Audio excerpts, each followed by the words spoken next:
¿Qué pasa, Crux? ¿Qué tal? ¿Cómo estamos? Bueno, antes de nada, ¿no sabes lo que tienes que estudiar ni cómo tienes que estudiar para aprender desarrollo web? ¿Sabes lo que es un roadmap? ¿Sabes dónde buscar en caso de que no quieras buscar un vídeo de roadmap? No te preocupes porque en esta serie de 4 vídeos te lo voy a explicar poco a poco.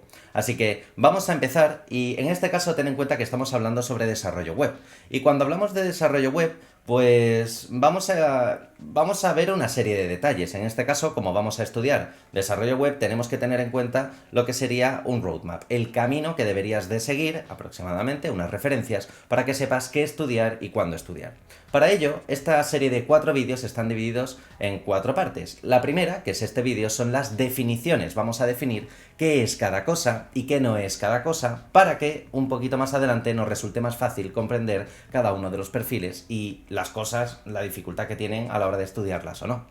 Primero, las definiciones, pero después lo que vamos a ver en este caso son los propios perfiles. Es decir, que lo que vamos a hacer después es ver exactamente cuáles son los perfiles de programación web más habituales y las tecnologías y lenguajes que se demandan para cada uno de ellos. Después, lo que haremos será ver exactamente el roadmap, es decir, que después lo que vamos a hacer es ver qué deberías de estudiar y en qué orden deberías de estudiarlo, o una pequeña referencia para que lo tengas en cuenta. Por último, también lo que vamos a ver son los tipos de proyectos en los cuales trabaja un desarrollador web. Aunque ya tengo un vídeo hablando sobre ello, en este vídeo lo que vamos a hacer es definir mucho más en qué tecnologías habitualmente están creados estos proyectos. Así que te dejo justo aquí arriba el enlace para que lo puedas ver, pero sí, o aquí arriba, no lo sé muy bien, pero básicamente estos van a ser la serie de 4 vídeos. Vamos a comenzar con las definiciones. Y cuando hablamos de definiciones, ¿qué ocurre? Bueno, pues que dentro del mundo del desarrollo web existen una serie de palabrejas que debemos de conocer o que debes de conocer. Es decir, que dentro del desarrollo web existen como muchas palabras que deberíamos de saber qué significan. Y primero vamos a ir a por los lenguajes. Después vamos a definir los preprocesadores, que básicamente son un tipo de lenguaje, pero los vamos a colocar en una categoría aparte. Después lo que vamos a ver son pequeñas librerías, qué son las librerías y cuál es su complejidad con respecto a lo siguiente que van a ser los frameworks, que veremos que serán un poquito más complejos de entender. Después lo que haremos será ver aplicaciones, tecnologías o herramientas y por último, bueno, tenemos CMS aparte y también por último los stacks, que se denomina como un stack, para que cuando veas Min Stack Developer, Full Stack Developer, sepas exactamente cómo funciona. Vamos a comenzar primero con los lenguajes. Y cuando hablamos de lenguaje, ¿qué es un lenguaje? Bien, definiéndolo de forma sencilla, un lenguaje es el idioma que vas a tener que aprender cuando vayas a comenzar a estudiar desarrollo web. Así que son los idiomas que vamos a aprender para poder ejecutar un proyecto, para poder programar. Por ejemplo, tenemos varios lenguajes básicos. HTML, por ejemplo, es la estructura de una página web o de una aplicación. También por otro lado tenemos CSS, que sería el estilo de una página web. Y tercero tendríamos JavaScript, que sería la interacción, animación. Básicamente, cada lenguaje es exactamente lo que vamos a aprender y cada lenguaje es un idioma que me permite hacer una cosa en concreto. Normalmente después, como ya veremos un poquito más adelante, en el roadmap, hay varios lenguajes que se estudian al mismo tiempo. Pero no te preocupes por eso. Cuando definamos un lenguaje es algo que hay que aprender con una complejidad para estudiar desde lo simple hasta que sea más difícil, entre comillas, hasta lo más difícil de entender. Por lo tanto, un lenguaje no deja de ser un idioma. Oye, por cierto, dale a like y suscríbete. Por otro lado tenemos los preprocesadores, que actualmente cada vez más se van demandando. Y un preprocesador, aunque lo he puesto en una categoría aparte, realmente, para que nos comprendamos, es un lenguaje que se convierte a otro. Sí, ya sé que muchas veces se compilan, pero estoy diciendo definiciones lo más sencillas posibles. Así que cuando hablamos de un preprocesador, es un lenguaje que se convierte a otro. Por ejemplo, uno de los lenguajes que se convierten a otro podría ser SAS, aunque ahora lo veremos. ¿Qué ventajas y desventajas tienen los preprocesadores y qué cosas debes de tener en cuenta sobre los preprocesadores? Bien, pues la primera de ellas es que suelen darnos ciertas ventajas a la hora de organizar, en este caso, el código. Por otro lado, otra de las cosas que también ocurre es que suelen simplificarnos muchas veces las formas de escribir un lenguaje. Es decir, que tú aprendes un lenguaje como CSS, pero tienes que aprender otro lenguaje que no es nada complicado y lo que va a hacer es darte ciertas ventajas y organizar la forma de escribir el código en formato CSS. Por otro lado también, otra de las ventajas que tenemos es que suelen ponerse de moda, es decir, a día de hoy un lenguaje de tipo de preprocesado se pone de moda, en cambio después, dentro de 2 años, pues se pone otro de moda. Eso, por ejemplo, ha pasado con LESS y SAS. Pero no te preocupes por LESS y SAS porque ya definiremos qué son. Aparte, también tenemos que depende un poco del equipo de trabajo, es decir, depende de la empresa en la cual entres, estos lenguajes pueden estar más o menos de moda. Y te voy a poner una serie de ejemplos con sus respectivos iconos para que sepas exactamente de lo que estoy hablando. Por ejemplo, hay un lenguaje que casi no se demanda, pero es un lenguaje llamado Pug, el cual se convierte a HTML5. Después tenemos un lenguaje llamado SAS que se convierte a CSS. Y después tenemos un lenguaje TypeScript que se convierte a JavaScript. Es decir, que cuando hablamos de preprocesadores, de lo que estamos hablando es de que un lenguaje se convierte, se compila a otro diferente. Y esto nos va a dar una serie de ventajas y desventajas que son necesarias, sobre todo a la hora de desarrollar grandes aplicaciones, aunque también se utiliza para páginas web. Por otro lado, vamos a seguir hablando y vamos a definir qué son librerías o qué es una librería. Las librerías, por suerte, son bastante sencillas de estudiar, pero unas librerías vamos a decir que son cosas creadas, es decir, son pequeñas herramientas, pequeños códigos ya creados para un lenguaje o para varios, que nos van a permitir, en este caso, pues solventar algún problema o escribir de una manera más sencilla un lenguaje en concreto. Es decir, es un complemento a los lenguajes y es un complemento muy potente. Estas librerías tienen también ventajas y desventajas. Por ejemplo, una de las cosas que ocurre es que cuando hablamos de librerías, muchas veces hay poca complejidad a la hora de estudiarlo. Es decir, que son fáciles de estudiar. También, por otro lado, otra de las cosas que nos encontramos es que muchas veces hay librerías que se definen como frameworks, pero en esta pequeña distinción te voy a decir que las librerías son muy fáciles de aprender y además no tienen una gran complejidad a la hora de utilizarlos. También hay otra serie de pequeñas variantes, pero ya veremos eso un poquito más adelante. Otra de las cosas que también ocurre es que, por ejemplo, a día de hoy hay librerías como Tailwind, que Tailwind en sí misma, como he comentado antes, también se considera un framework, aunque vamos a decir que Tailwind tiene es muy fácil de estudiar, es súper simple de estudiar, precisamente porque es más librería que un framework realmente. Por otro lado, también tenemos librerías como Modernizer, que a día de hoy no se utilizan tanto en los nuevos proyectos, pero sí en los antiguos proyectos. Y lo que hace, básicamente, una librería como Modernizer es hacer que todo lo que sea HTML5 sea compatible en navegadores antiguos. Y después, por otro lado, la librería rey durante un montón de años ha sido jQuery, que básicamente me permitía escribir JavaScript de una manera mucho más sencilla con una sintaxis propia, además de darme efectos y cositas. Claro, cuando hablamos de librerías veremos que muchas veces, pues, aunque sean fáciles de aplicar, y en muchas empresas se aplican, y esto es súper importante, debemos de tener en cuenta que, por ejemplo, en el caso de jQuery, programar una web con jQuery, pues nos da ciertas desventajas comparado, en este caso, con escribirlo en JavaScript nativo. Y esa tendencia a día de hoy está cambiando, pero no significa que en ciertas empresas, o que en muchas, la gran mayoría de empresas, esto no cambie. La siguiente cosa son los frameworks y vamos a hacer aquí una pequeña distinción entre librerías y frameworks. Cuando hablamos de frameworks vamos a definir que son estructuras ya organizadas de nuestro código. Es decir, que no solo estamos modificando una sintaxis como podía pasar con las librerías o que ya no es un complemento, sino que un framework ya conlleva un montón de cosas, nuevas herramientas, posiblemente algún nuevo lenguaje. Es una combinación de muchas cosas nuevas, además de que habitualmente también tienen una estructura de carpetas que tenemos que aprendernos. Es decir, que ya es una estructura muy organizada de código, desde la carpeta, desde las carpetas hasta el propio código. Cosas y ventajas que tienen los frameworks en este caso, por ejemplo, es que suelen ser más complejos que una librería. Es decir, cuando defino librería y cuando defino framework, la dificultad es a la hora de estudiar. Da igual el nombre que se le ponga después, pero cuando definimos una librería o un framework es porque el framework es mucho más complejo de estudiar, ya que tiene muchas más cositas diferentes que deberíamos de tener en cuenta. Por ejemplo, a día de hoy los frameworks en JavaScript son obligatorios y también en PHP. ¿Esto qué significa? Que a día de hoy nos podemos encontrar frameworks como Vue, también nos podemos encontrar frameworks como podría ser React, también nos podríamos encontrar frameworks como es Angular y también nos podríamos encontrar frameworks como Laravel para PHP.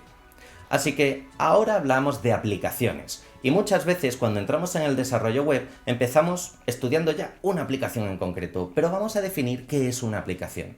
Básicamente una aplicación es bueno, básicamente es ese iconito, ¿no? Esa aplicación que nos instalamos dentro del ordenador y que me permite ejecutar una serie de cosas. Por ejemplo, si yo quiero programar, pues utilizaré Visual Studio, o si quiero ver una página web, utilizaré, en este caso, Google Chrome. Es decir, las aplicaciones es lo que nos instalamos en el ordenador para poder ejecutar o programar. Cosas importantes de las aplicaciones, y es que algunas de ellas pueden ser obligatorias y son obligatorias dependiendo del lenguaje que usemos. Por otro lado, ¿cuáles son las aplicaciones más utilizadas? Por ejemplo, Visual Studio, aunque también hay otras variantes y también te hablo de ellas aquí en el canal en un vídeo que te dejo aquí arriba. Por otro lado, también nos encontramos la propia terminal, es decir, la terminal o la PowerShell de Windows, para después ejecutar ciertas herramientas de las que ahora hablaremos. Después, si queremos subir, por ejemplo, nuestra página web a un servidor FTP, necesitaremos un programa como FileZilla o CyberDuck. Y también, por otro lado, nos encontramos que si vamos a trabajar mucho con llamadas a APIs, existe Postman. Es decir, que las aplicaciones nos permiten, en este caso, poder comenzar a trabajar en ciertos lenguajes, ciertas herramientas, y depende un poco de la empresa en donde estemos que se utilicen unas aplicaciones u otras. En el caso de los editores de código, además, hay un montón de editores de código, así que elige el que más te guste y a partir de ahí aprende. Oye, por cierto, dale a like y suscríbete. Cosas que deberíamos de tener en cuenta, además de las aplicaciones, son las que denomino tecnologías o herramientas. Las tecnologías o herramientas las usamos habitualmente en nuestra forma de trabajo, en nuestro flujo de trabajo, en nuestro día a día. Y claro, esto tiene una serie de ventajas y una serie de desventajas. Por ejemplo, una de las ventajas que nos podemos encontrar dentro de utilizar estas tecnologías es que no suelen tener un icono. Muchas veces, cuando, por ejemplo, pues se instala Node en las clases en las que imparto, pues los alumnos me preguntan, ¿y dónde está el icono? No hay un icono. Cuando hablamos de estas herramientas o de estas tecnologías, muchas veces no suele existir un icono. Es algo que se tiene que ejecutar de otra forma. Por lo tanto, no es una aplicación como tal, es una pseudo aplicación. Me va a permitir trabajar de mejor forma, pero sin un icono de por medio, sino a lo mejor con comandos o de otra forma. También, por otro lado, otra cosa que deberíamos de tener en cuenta es que suelen ejecutarse desde la terminal del ordenador, y esto es muy importante a la hora de estudiar el roadmap. Precisamente porque cuando queramos estudiar el roadmap, cuando quieras saber en qué orden deberías de estudiar todo lo que hay que estudiar, la terminal es algo esencial que deberías de aprender lo antes posible. Después, otra de las cosas que deberíamos de tener en cuenta es que muchas veces a las tecnologías el nombre de tecnologías también se utiliza con frameworks y con librería. Entonces, ¿qué significa esto? Que cuando tú estás hablando con un cliente y el cliente lo que te dice es, oye, mira, quiero utilizar la tecnología de WordPress. Bueno, pues se está refiriendo en este caso a un gestor de contenidos, a un CMS. O quiero utilizar, ¿qué tecnologías utiliza tu aplicación? Pues utiliza React y utiliza Angular. ¿Esto qué significa? Que la palabra tecnología se utiliza para muchas cosas. En nuestro caso lo vamos a llamar para ciertas herramientas que ahora lo definiremos. Entonces, Git, por ejemplo, o GitHub en este caso, ¿no? Pero sobre todo la metodología Git de trabajo, un sistema de control de versiones, sería, por ejemplo, una tecnología o una herramienta. ¿Por qué? Porque nos permite tener un guardado de nuestro código, pero en este caso, una de las cosas que deberíamos de tener en cuenta es que no tenemos una aplicación. Sí que es verdad que GitHub tiene una aplicación, pero la metodología Git no lo tiene. Por cierto, si no sabes lo que es la metodología Git, te dejo justo también aquí arriba unos vídeos sobre Git, donde lo comparo con el Señor de los Anillos y te lo explico con el Señor de los Anillos. Por otro lado, también tenemos Node.js, que básicamente es lo que se denomina una rutina de entorno para el ordenador. Básicamente Node.js también es otra herramienta que nos va a permitir trabajar, o que tiene muchas cositas dentro porque Node es muy grande, y nos va a permitir trabajar de una manera más fácil, por ejemplo, convirtiendo archivos que ya conocíamos antes u otras cosas diferentes.